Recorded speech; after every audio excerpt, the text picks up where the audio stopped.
Hi, this is Allison, longtime Survivor fan.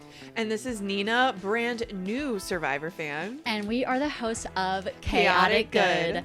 And today I am going to be telling Nina the story of Cirie Fields. Woo! I am so excited. So you know a little bit about Cirie. The tiniest little bit, yes. I'm realizing just how little I know of her, like, oeuvre, if you will, because I know Cirie as, spoiler alert, 3, 2, 1, as the I'm like, give me all a chance, as the winner of Traitor season 1. Yes. That is mostly what I know. I know she's been on Survivor. I know she was a big deal in Survivor, and she was part of the Black Widow Brigade. Yes. But that's all I know. So it's she seems like one of those characters that I know is legendary. I know is important. But you want to know why. I want to know why. And that's what I'm going to be telling of why. Nina today, because we are doing profiles on all of our Survivor 50 contestants, and especially the ones that my new era super fan isn't aware of, like all the lore, the stories, the drama, the chaos that birthed some of these legends, which one of them is Cirie Fields. So Cirie, this will be her fifth. That's so crazy. Her fifth U.S. Survivor season that she will be playing on. She's already played 4 seasons of U.S. Survivor. She was on the latest Survivor Australia versus the World season. She's, as you mentioned, was on U.S. Traitor season 1. Yep. She's been on Snake in the Grass. She played in Big Brother as well with her son. So she has done a lot. And one of my favorite things about her is that this adventure of reality TV started when she was 35 years old. Wow. A mom already. Yeah. Okay. And a self-proclaimed couch potato. She was on the couch, like we all find ourselves on the couch, watching these shows, and had this dream of, like, what if I played? Wow. She was that person that, like, Jeff is talking to exactly during the commercial break. Yes. Survivor. It's like, hey, you there sitting on the couch. You want to be on Survivor? Wow. And she got through. Wow. So she, going into Survivor 50, is likely the biggest threat. Because she's known as one of the best players to never win. She's one of the most beloved players of Survivor, which I'll tell you why that is very soon.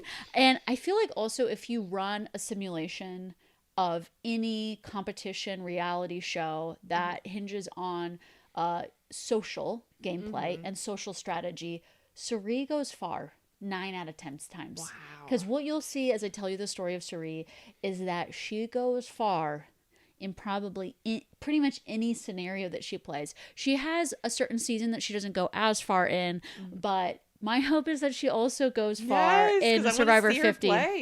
And she considers this season her graduation. And she, based on how she's phrasing it, it's likely going to be her last Survivor season. So let me tell you the story of Cirie Fields. So if we were going to rewind it all the way back, she was born in 1970, July 18th. She is 55 years old. Okay. So she's been in the reality TV world now for 20 years. She does not look like she's aged a day. No, I've seen photos. You see a photo of her, like her the first time she's on Survivor Panama, and then today it's No, so it's wild. Cirie, you look incredible. You're very lucky. And she is a nurse. Okay. And she is a mom to 3. Wow. And based off like everything I've seen about her, she looks like an incredible mom. Yeah. So her first season that she played was Survivor Exile Island, Panama. And at that time she was a 35-year-old nurse, self-proclaimed couch potato. And I just love, like, I'm a couch potato. Yeah, I just miss that term. We don't use that term enough. No, we use couch rot, bed rot. Yeah, bed rot. Just, like, nasty, dirty. Not just, like, I'm just a cute little potato. Yeah. Sitting on this comfy couch. Like, what else is a potato to do? Like, exactly.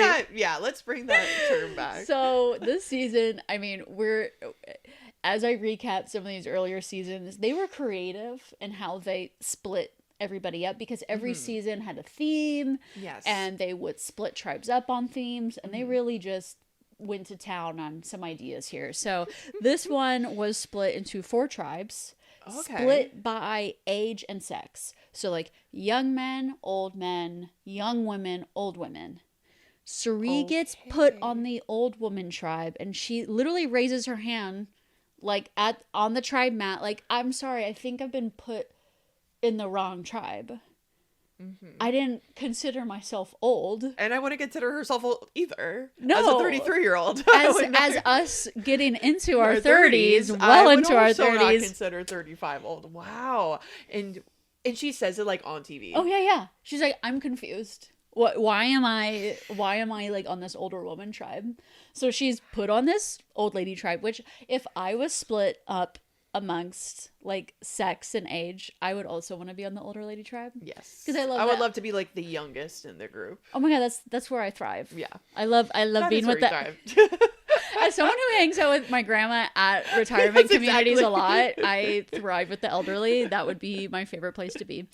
So the other funny thing about Cirie starting this season is she hates nature. Oh my god. Kind of reminds me of Christina. From the past season, from season 49. Yes. She was also like, I don't know about this. But okay. Cirie this is fascinating. Hates leaves. Because why? When you move a leaf, that's when the bugs reveal themselves. Okay. Like they scatter, they move. Yes. Suddenly they're like everywhere. That makes sense. The bugs are on the move. And when the bugs are on the move, she's like, get me the hell out of here. Yeah. Because at least when you don't move the leaves, you know where the bugs are. Exactly. It's when you move the leaf, then it's chaos. Now it's anarchy. Yeah. And she understood that. And now she's like camping for literally the first time in her life. Oh my gosh. Yeah. And crazy. When I was watching it the first time, I thought she was a goner. I thought she was early out. People who feel very scared and nervous about the whole camp setting sometimes don't do very well. Yeah. Also, this was a time of Survivor when they mostly cast, like stick skinny white women. Like this. Yeah, they casted this. Yeah. And they would cast people who, were models or actresses or like had like different reality TV aspirations than Cirie did. So Cirie stuck out in a couple ways, and I really was worried about her. Yeah. But this is where the Cirie comes out. Here we go. Because I think other people in her position would have been the first out.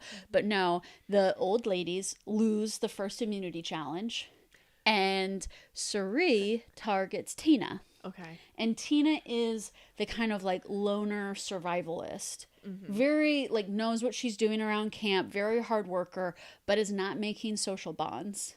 And Cirie pounces on that because essentially she whips the votes to get her out. Tina out because the rest of them weren't moving at the speed that Cirie was able to move at. Also, we can't underestimate Cirie's, social power. Yeah. Because she's someone that you just trust. It's like indescribable. Yeah. It's like, and I think it's even hard to pick up on camera too. Like so many people have fallen in love with her across seasons, but it's something subtle. Yeah. It's like something in the water when it comes to Cirie, that she just, her smile, her giggle, her warmth, her steadiness in like, if you are in a chaos season, which Panama is, I'll tell you more about it. She is that like steady anchor that you can just put all of your trust into, all of your loyalty into. That even if this person is someone that you're against, it's almost like you still want to keep them in the game because you're like, I need that steadiness. Yes. Yeah. And what I also like about her is that there are certain versions of Survivor players that their goal is to be a social player, as in everybody's going to like me. I'm going to be a friend to everyone. If I get to the end, I'm going to be the most beloved person and I am going to win the game that way. I feel like that was Christina on Survivor 49's move, is that like that social game. Cirie does the social and strategy. Social strategy. Mixes it all together into something beautiful. It starts with those 4 interestingly divided tribes. And then it gets into 2 tribes. And she joins Kasaya. And she's vulnerable because she's not super strong. But this season is full of chaos and bickering. Wow. And she's the one, and she thrives in that because you saw that in season 1 of Traders. Yes. If there is chaos, it does not faze her. She can use it to her advantage. She can rise above it. All of that. Yeah. So there's this guy Shane Powers, and he decided to quit smoking cold turkey day one. Day one of his season of Survivor, and he was a heavy smoker. Oh my god! So we literally see him lose his mind on this season. Yeah, we're seeing him go through withdrawal. Literally withdrawal on TV. Like he's so kooky and funny, and then his like eyes go black and it goes dark, and you're whoa, I thought it was funny. Oh no, it goes through waves. Yeah. Oh totally. So he has this like stool. It's just like a stone stool, and he is like, "This is my thinking seat." Okay. And he's like telling her like, "This is my thinking seat." And someone's like, "Oh, can I sit on the thinking?" No, you cannot. Sit on my thinking seat. This is what. And it's like, oh my god. Like, what is going on? At one point, he has this stone that he has decided is his cell phone because it reminds him of his BlackBerry. And he's like, telling this in confessionals. He's like, it's great because my son has a phone too. So I'm like texting him and I'm just like checking in on everybody. And it's like amazing. 1 second. And he like won't drop the bit. Oh, that no. It's like, is he? Oh no! Like, does he really think like the stone is it? Like he's like, does he actually think it's a phone? Okay, okay. So like, this is who like Cirie is working with. Wow. Okay. Just a taste. I love that little taste of like the people that she's around. Yeah. No, at one point I have so many Shane stories. Like at one point. He's bickering with this girl Courtney, who's like kind of like a fire dancer. Okay. Has those like funky like big earrings. Yes. And is like Burning Man. Vibes. Yeah, yes. Very very heady chick. They're bickering because they bicker a lot. Yes. And at one point he's like, well, and he's trying to do some kind of strategic alliance plan. He's like, if you turn on me, I'll kill you. And she's like, stop. He's like, no, seriously, I'll find you in your shitty little apartment and I'm gonna kill you. And instead of her being like, wow, why are you saying you're killing me? She's like, I don't have a shitty apartment. You've never even been to my apartment. You don't know where I live. Yeah. So Cirie is like on the outside of all of this being like, what the fuck? Yeah. Her confessionals are so good, so giggly. She also, post-merge, is in a dominant alliance that's essentially picking people off. Okay. And a proof of, like, her, her being so in with people is, an example is they voted this guy off, Nick. Yeah. And on his way out, after she has voted him out, he gives her his socks. Oh, my God. For her to have for the rest of the game. Wow. And she just like blossoms into this like true adventure seeker. They're like this nature woman. She starts fishing. She catches a big fish. She learns how to make fire. It's incredible to watch. Like those are the kind of like arcs, those character arcs that I love to see on Survivor. And for her loved one's visit, her husband HP visits, and he's like, I am a fellow couch potato. 2 couch potatoes. 2 couch potatoes. They're so cute. I mean, that's the dream. I love that. I know. So and he comes and he's just like her, as in like, oh gosh, a leaf, And it's funny because she's like, oh, my husband's here. Oh, he can do the chores. Guys, don't lift a finger because he like stays a whole night and like lives with them for like a day and a half at camp. And she's like, you're gonna get the firewood, you're gonna start the fire, you're gonna cook the rice. I've been working my ass off, and all these other people have worked their ass off, so this is a treat for us. So and he's just like bumbling around trying to like do all the chores, and he's like, this isn't what I thought when I came to visit you.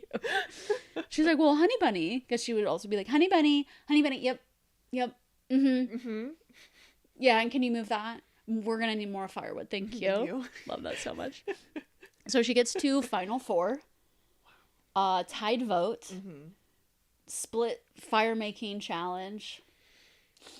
And this is going to become a common topic with Cirie. Yeah. As in, she gets so close. So close. So she makes fire, but Danielle makes it faster, and Cirie loses. Yeah.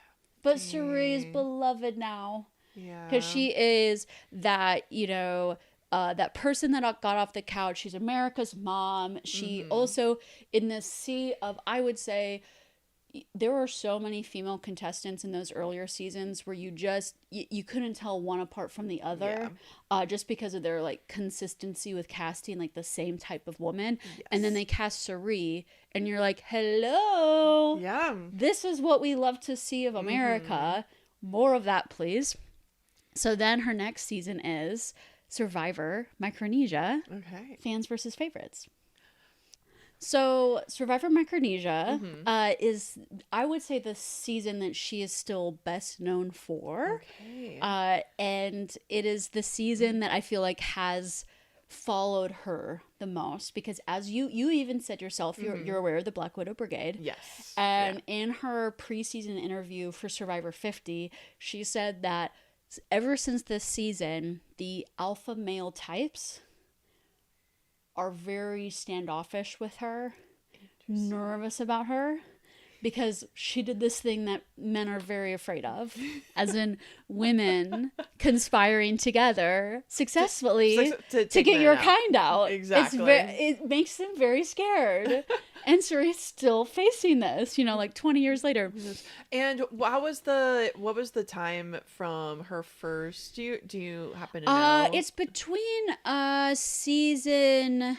season 12, I believe, and season 16. Okay. So that would be about 2 years, not too much. Yeah, not too much. All right. So she also plays this season with Ozzy, who is also returning to Survivor 50. Mm-hmm. So what the fans versus favorites setup is that half the tribe is favorites, as in like returning players that you love. So we have Ozzy, we have Cirie, we have Parvati. Okay. We have some big players. Yeah. And then the fans are people like regular people. Okay, who have never been on Survivor. Have never been on Survivor. Yeah. Their fans are very excited to be there. When Cirie shows up on the beach, the fans just roaring applause. Oh my gosh, it's Cirie! She is wearing a t-shirt that has a photo of her whole family on it. My goodness. So cute. So the season starts off with Ozzy is hooking up with Amanda, like at night, like in the camp. Oh, and Cirie jokes, gosh. "Oh, I was hearing the sounds of jungle love last night." Because this was also a weird time in Survivor, in my opinion, because people had such little clothes, much less clothes than they do now in the new era, that you'd almost be like forced to snuggle with other people for body heat. And then sometimes things happened. Yeah. And during this in pre-merge, there's this really sweet scene. I always remember it is Cirie, Amanda, and Parvati are out on a raft in the ocean, and that's when they make their final 3 alliance. Amazing. These 3 girls to run it through the end of the game, and they do. So also pre-merge, this guy Jonathan Penner, who's very fun to watch. He's a very smart, witty person, but also very confrontational, and he comes after Cirie. I don't think so. And this is when we see, because she's usually really good at like not even getting to the point of conflict with people, which is like such a superpower. Like Cirie, send that over my way. I mean, she's just one of those people that I would be really, really disappointed in myself if I got to like heated words with Cirie. Because she does treat people with a lot of respect, a lot of love. She's also like a savage when it comes to strategy. But still, I'm like, I could not fight with this woman. No. It would make me feel very bad. So she does end up getting Jonathan Penner out.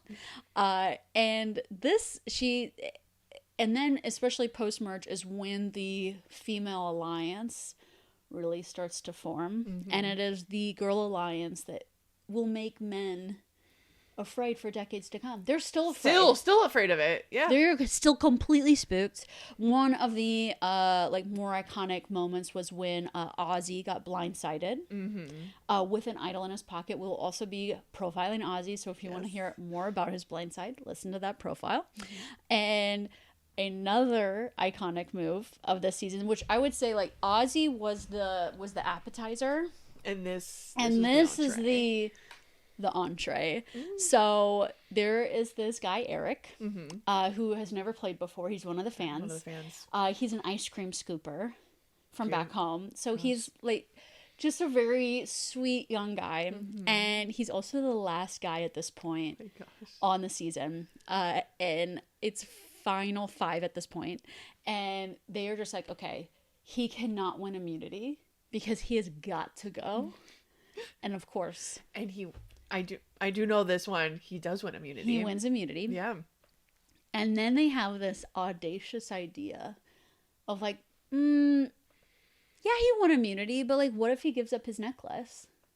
What if we, these 4 scheming, flirtatious, conniving women, plot to literally like change his brain? Yeah. I mean, they were sirens. They just like put him under a spell, and he just did whatever they wanted them to do. So they get to tribal council, and they're all like, "You need to redeem yourself. You need to prove your loyalty. You will not apologize. Words don't work on us. Actions Can I do." say apologize for what? Did he do something? He turned on them at one point. Okay. He had a lot to apologize for.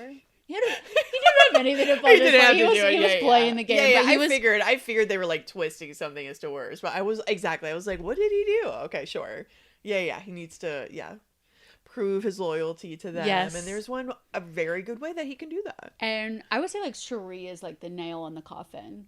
Because I bet she's the one that I think it's like Natalie, Amanda, Parvati, they're all saying it, and I think Cirie was the one to really bring it home. And as you know, he gives the immunity idol necklace. He gives the immunity necklace up, and they vote him out. And that is now like goes down as I would say like the number 1 dumbest Survivor move in Survivor history. I think he even says it while he's doing it. He's like, well, this might be the stupidest thing to ever do, but I'm gonna get rid of my idol. It's like, oh my gosh. Yep. Writing's on the wall. So Cirie gets all the way to final 3. So just like Survivor Panama, she gets so close. Oh no. But at final 3, because this is actually going to be a final 2 season, I would say in this string of seasons, now we're very solidly in the it's always a final 3. I would love to see them switch it up and be like, gotcha. It's a final 2 now. But in this time of Survivor play, sometimes it's a final 3, sometimes it's a final 2. You don't really know like how to plan it or game it all the time. So they realize it's going to be a final 2. At the final 3 challenge, one of the only challenges that she even had like a shot at winning, it's like holding 2 sticks together and like balancing a ball between the sticks, and she's a nurse, so she's always said like, oh, if there was a operation doctor type challenge that she could do that, she could, that's the one she could win, and this was the closest to that. No, Allison. She loses. Amanda wins, and Amanda takes Parvati. Yeah. To the end, and Parvati ends up winning the season, and it was hard on Cirie because she felt at the bottom between in that threesome. She felt at the bottom. Her next season is season 20, Heroes versus Villains. Yes, so many Survivor 50 players on that season as well. Nina we will continue to talk about that season. Revisit that season as we do profiles. Oh my gosh, big season. So this is her 3rd time playing Survivor in 9 seasons. She's booked and busy. She's like, let's go. Now she's describing herself as a gangster in an Oprah suit. Couch potato. I don't know her. Couch potato who? I don't know her. Yes. I don't know her. Like, I am now your worst enemy. I'm And coming for you. that is kind of how it goes on season 20 because the men are scared. And she's on the hero tribe with Amanda as well, who she got all the way to the end with in Survivor Micronesia. Parvati is also on that season, but is on the other tribe, the villains tribe. And the men are like, nope. Tom Wasserman is like, no, she's a threat. Colby is also very nervous about her. And she goes out pre-merge. Dang. So that's the only time she's played Survivor where she goes out pre-merge. Wow. And I don't want it to happen again. No. That will be the only time. I know, I'm nervous. That will be the only time. Please, please, please. So then she returns for Survivor Game Changers, season 34. So this is a bigger gap. 14 seasons have passed. And Ozzy is on that season again. And Aubrey Bracco, who we will be profiling, is also on that season. So now at this point, she's played directly with Colby, Ozzy, Aubrey, all people who are... And Coach also was on that Heroes versus Villains season, but he was on the Villains tribe. But anyway, she's played directly with so many players that are going to be on season 50. Oh, also Stephanie LaGrossa. Oh my gosh, yes, Stephanie that's right. LaGrossa was on season 20, and she will also be returning with Stephanie LaGrossa as well. So it goes deep. Runs deep. Wow, runs deep. The lore. The lore is so complicated. Which is why we're doing this. This is why we're doing this, because Dina, we work full-time jobs. We are recapping like crazy. This podcast we're recapping Traders right now. So if you're watching Traders, please check out our recaps. Nina doesn't have time to watch 40 seasons of Survivor before 50 starts in a couple of weeks. Yeah, exactly. So I got you. Thank you. I got you. Truly, thank you.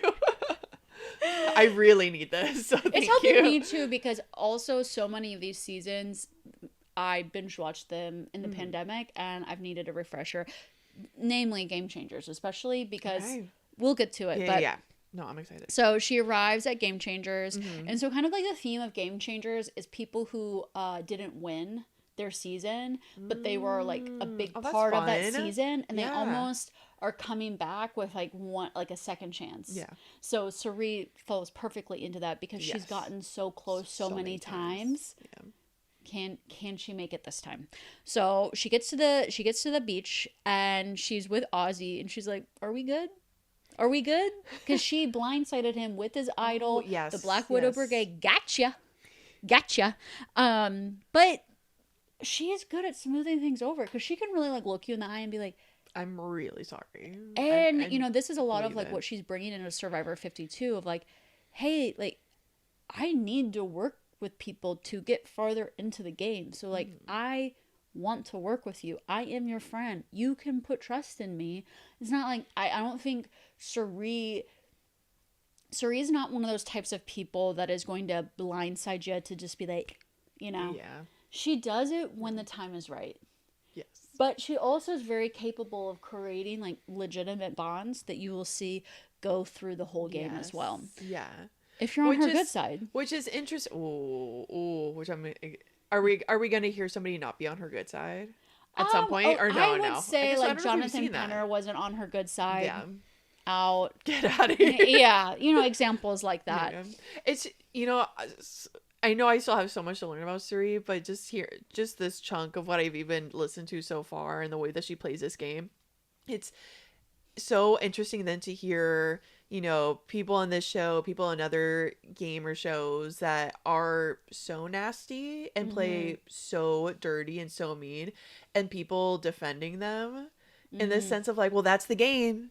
That's the game. What else are they supposed to do? They're playing game. And then I hear players like Cirie, and I'm like, well, we know there's other ways to play the game and get really far and be remembered, and always to the point where, I mean, this is gonna be her fifth Survivor 50 is gonna be her fifth time. Like, okay, you want to play dirty and nasty, nobody likes you win one time, or do you want to create like a legacy? Exactly. Exactly. It's just what's going through my head as you're telling me this. I'm just like, wow, good for her. I love this. No, and I just love her like a woman of color, mom, has kids, holding down a job. She just represents so many people. Yeah, it just represents a different way of playing that I don't think people give enough credit to. Yeah. So she has kind of a quiet pre-merge. Her life is kind of on the line, but she gets through. Yeah. And then there is something that happens at around merge time that, to be honest, I stopped watching the season after this. So that's why I needed a refresher myself. And I look forward to going back to Survivor Game Changers. So this was a part of my like Survivor life when I was just like binging a lot during COVID. And the nice thing about binging during COVID is I got to watch so much great Survivor. Yes. But also, the moment a season, like, shifted in a really weird way, I would... move on sometimes to the next one. So I want to feel good. It's like it's pandemic times. I want to feel good on to the next. Yes. So whereas I mean, Neaton and I talk about this so much of like appointment television that we love so much more. Is like I just want one episode a week. Watch it that way because it forces you to like even like sit in like uncomfortable feelings and still see the season through. Yes, agreed. So this uncomfortable moment is with a player named Zeke. And Varner. So Varner is on the outs. He's probably going to get voted out. And he decides that he is going to, as a way to prove that Zeke is duplicitous and not someone to trust and can hide something so well, he outs Zeke as transgender. Okay. And that is something I did not know about Zeke at all. Wow. And it's not something, I just took Zeke as who Zeke was. Yeah. And I didn't question beyond that. And then in that tribal council, everyone is so upset by what Varner does that they don't even vote. They just verbally tell him to leave, and he leaves the game. Wow. Also good on those people. Good on those people. No, I don't know what year this was, but like, I mean, 2026, it's still rough out there for trans people. I can only imagine what it was like back they definitely then. stand up for Zeke. It wow. What a turn. It just put a bad taste in my mouth. As a viewer, you're like, whoa. Yeah, and I like, just... That's... Yeah. Ooh, that can stain a season for sure. So, so into post-merge, I wanted to point out another, like, very pivotal moment for Survivor, but also had to do with Cirie. So Cirie has always struggled in the immunity challenges because the immunity challenges are insane. Like, Cirie is like a healthy person and can run the challenges, but she's no challenge beast. Yeah. And these challenges just get crazier and She's crazier. A woman like me. Who I'm like, I love watching those challenges, but no. So there is this balance beam on the water, and you have to like essentially get onto this the pad and then run across the balance beam to get to the other like wooden pad. And Cirie keeps falling off the balance beam. She can't stay on the balance beam. She's just getting more tired and more fatigued. The challenge, the other team wins, the challenge is finished, and she's still trying to cross the balance beam. And Jeff is like, Cirie, if you want, we will stay here and we will cheer you on until, like, for you to get across that balance beam. She's sobbing, like, having such a hard time, and she eventually gets across the balance beam. And it really, this is like what people see as like a changing point in Survivor, because Jeff, who for so many seasons has been, snarky, sarcastic, will do little digs. He still uplifts people, but there's this other side too. There's this other side of Jeff. I feel like this like soft little teddy bear inside him just went, I'm here. It just like burst from inside him, and he just...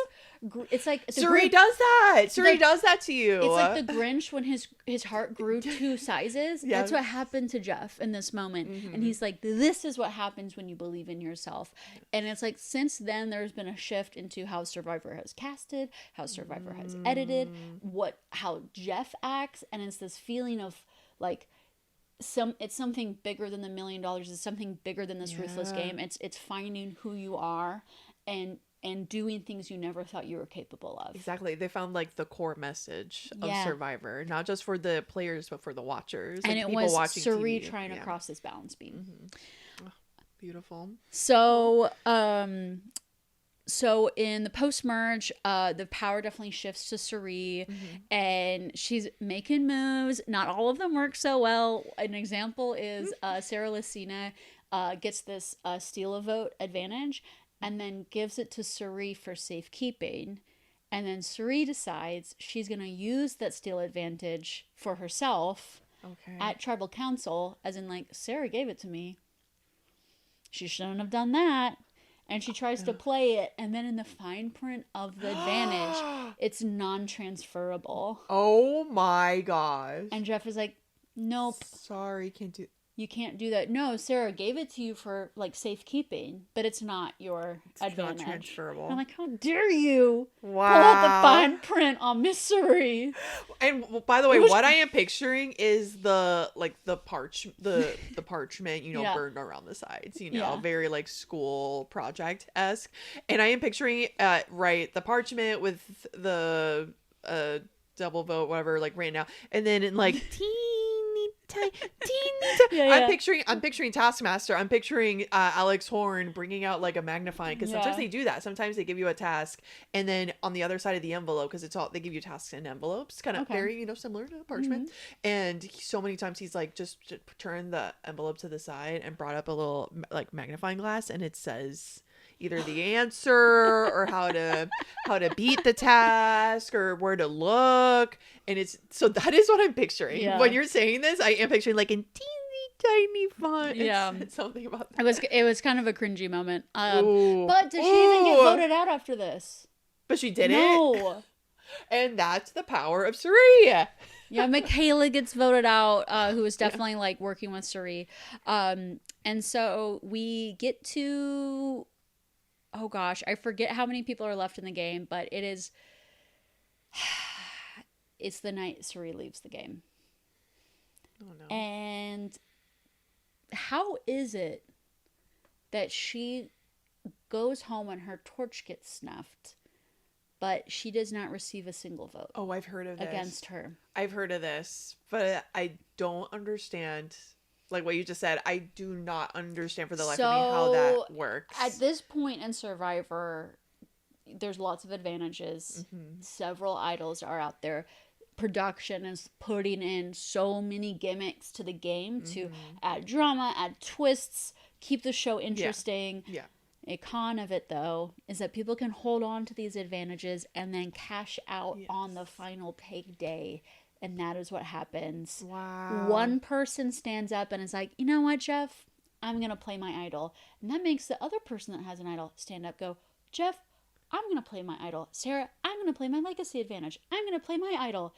And essentially it ends up that the only person who does not have an advantage is Cirie. Because also the thing about Cirie is that what I find so impressive about her is that I think some people that get to the end, it's because they found the advantages and because when they needed to win the immunity challenge, they won it. Savannah, season 49. Yeah. Rachel Lamont, season 47. Yeah. Whereas Cirie can get this far in the game without immunity wins and usually without advantages. And she is the only one that you can't vote for anyone but Cirie. Yeah. By that point. And Jeff was like, and in this urn, none of these votes had your name on it. But you're the only person that can go home. And so she literally got advantaged out. Wow. And the jury stands up. It claps, applauds for her. Wow. And then it's the last time she played U.S. Survivor. That is the last time. Yeah. Whoa. When she got I did not realize. I thought I was not doing the math, viewer. I was like, surely there's another season. Listening to the story. Yeah. I was just like, oh, there'll be another season, and there'll be another season. That was the most that she was on. Yeah, for U.S. Survivor. Wow. We'll get to the rest of her shows in just a second. So Cirie, we all know this is not the end of her reality TV career. Not even close. Yeah. She hasn't taken many breaks, you could say, because she even describes it herself like she's caught this adventure bug, And she just, I think it's just so inspirational to see a woman of her age, and especially after marriage and kids, to still just pursue something so crazy and so wild. And like something these that is competition reality shows. These competition shows that are so like strategy focused, right? It's not, there is like not much luck to it. Not really. There's a little bit of luck in there, but no, it is so strategy forward, and that's the stuff that she goes for. Exactly. So the next show that she does is Snake in the Grass, which she also played with Stephanie LaGrossa. And it's similar-ish to Traitors in that, so it's like these 4 women, and it's this one, it's like all done in one episode, and one of them is the snake. But we, the viewer, don't know who's the snake. They don't know who's the snake, and there's these clues and stuff. And if they band together and figure out who the snake is, the people who banded together will split up the prize money. But if they can't figure out who the snake is, the snake will win all of the money. So it's filmed in Costa Rica. So it's like very, the camping survivalist energy is there as well. Yeah. And Stephanie LaGrossa is the snake. And she doesn't do a very good job at being the snake. They literally figure her out so fast. So fast. I could see that. Yes. So Cirie is part of voting that Stephanie is the snake, and they are correct. And so Cirie, in a way, wins that little show. Yeah. I think she gets like maybe $33,000 from it. And then this is a perfect launch pad to her true win. And hopefully not her last win, which is Traitors season 1. Yes. So she also plays that with Stephanie LaGrossa too. Yes. Oh my gosh. Yeah. Just put that together. And they will also be on Survivor 50 together. It's crazy. Such a small world. It is. Such a small world. Teeny. I love my little TV. My little TV world. It's so precious. It is precious to us. I mean, we're doing a whole podcast for it. Like, yeah, we're obsessed with y'all. Is it obvious? So she plays Traitors season 1, which now we are currently recapping Traitors US season 4. Season 4, yeah. And it's interesting when I was doing the research for this, like just the evolution of US Traitors even from season 1. So in the season 1 show, it was a mix of reality TV stars and the normies. Yes. And now it's all just reality TV stars. Although they will be running a normal person season soon, which I'm excited about.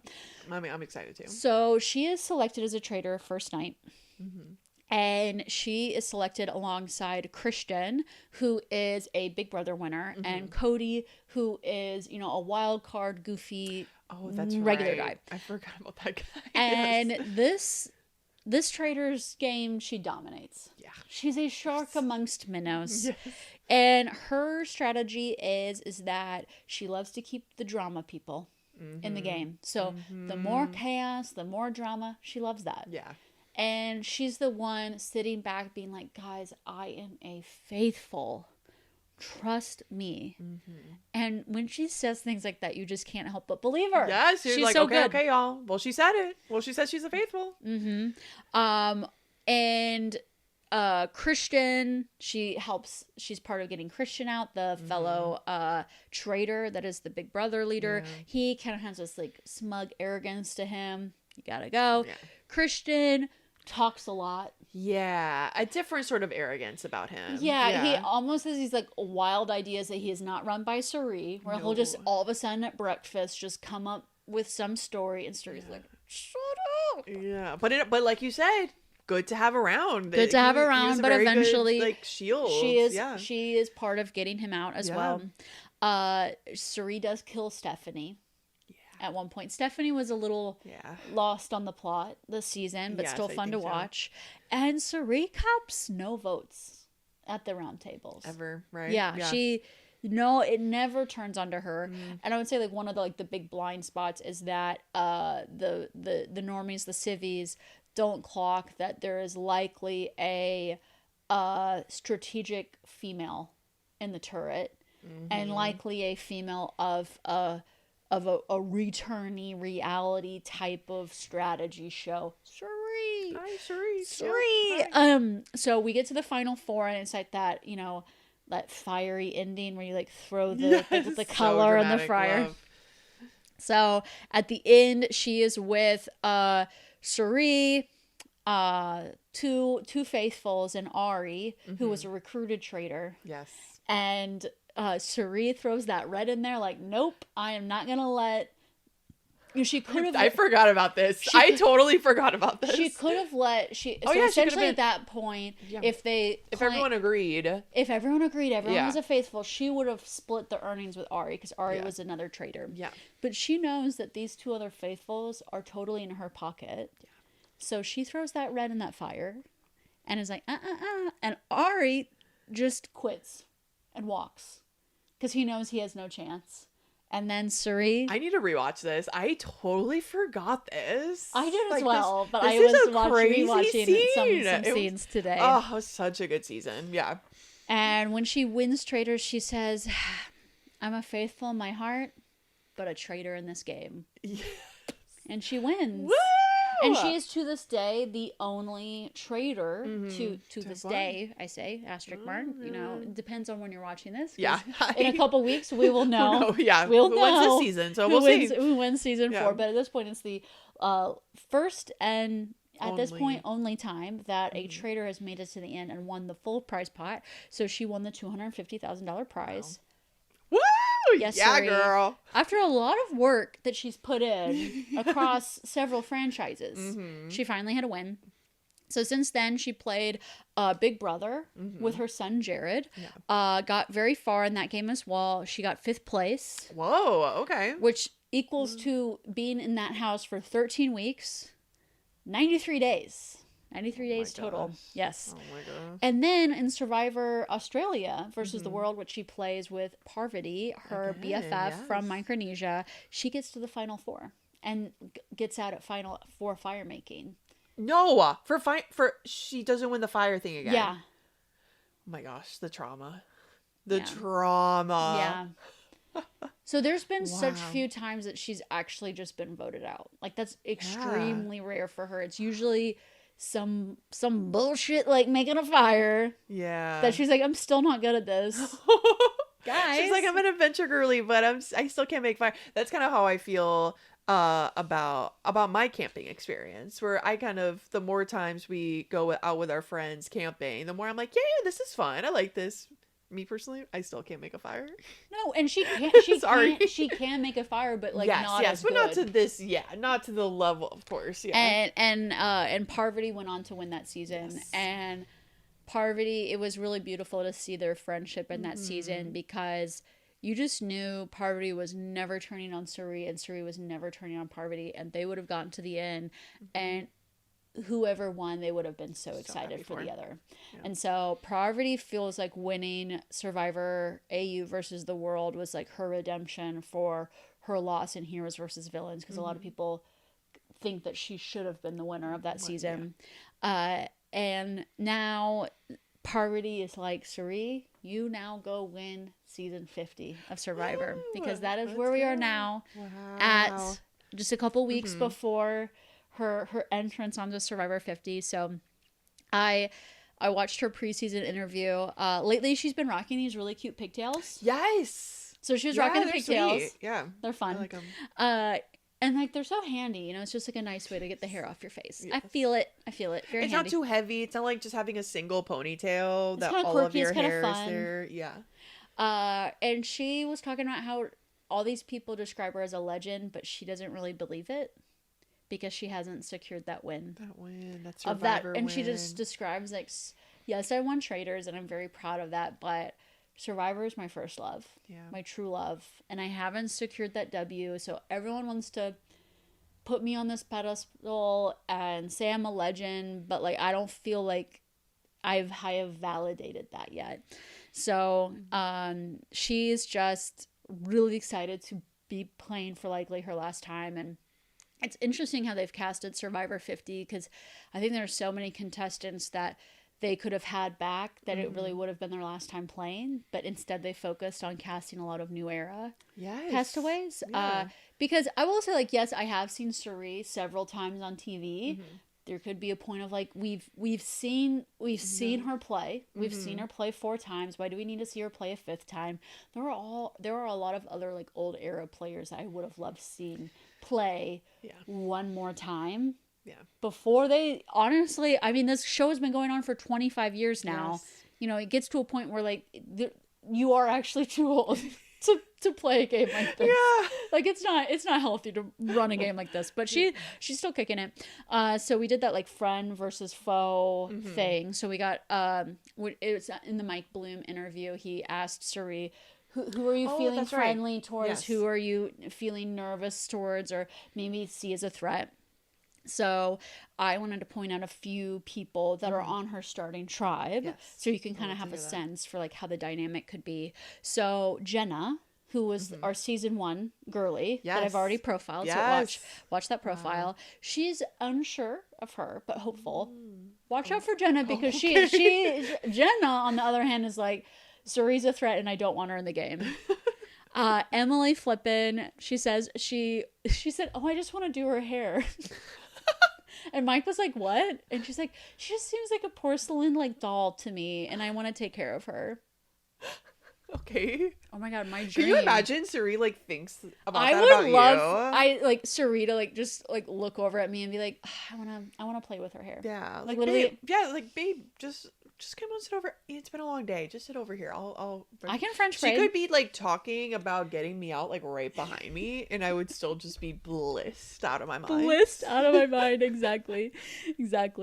Ozzy is gonna be on her starting tribe. Yeah. And wow. She would love to like go all the way to the end with him. Okay. So she's just wanting him to believe that she is coming into this game so loyal to him.